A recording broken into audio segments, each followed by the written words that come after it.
বাড়ির আশেপাশে সাপের আনাগোনা বাড়ছে। কিভাবে ঘরে প্রবেশের থেকে দূরে রাখবেন নাগ দেবতাকে, জেনে নিন সেই উপায়গুলি।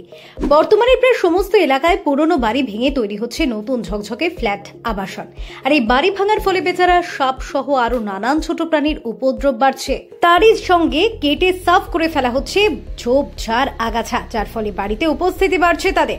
আর সাপে ভয় পায় না এমন মানুষ নেই বললেই চলে, কিন্তু সেই সরীসৃপের থেকে নিজেকে রক্ষা করবেন কিভাবে? সাপের হাত থেকে বাঁচতে তড়িঘড়ি বাড়িঘর আশেপাশের পরিবেশ পরিষ্কার পরিচ্ছন্ন রাখা কিন্তু খুব জরুরি। বাড়িতে অপ্রয়োজনীয় জিনিস যেমন টব, ইট, পাথর না জমিয়ে রাখাই ভালো।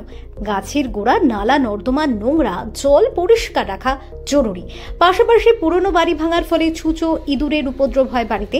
এই ইঁদুর ব্যাঙ আবার সরীসৃপের প্রিয় খাদ্য, ফলে ইঁদুরের লোভে ঘরে হানা দিতে পারেন নাগ দেবতা।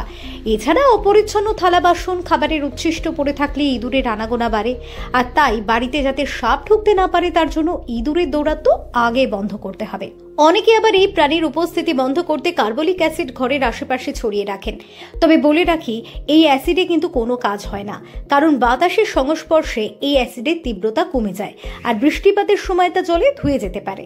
তাই কার্বলিক অ্যাসিড ব্যবহারের পরিবর্তে ভালোভাবে নালা, নর্দমা জাতীয় স্থানে ব্লিচিং পাউডার ছড়িয়ে রাখা ভালো। Bureau report, doctor time.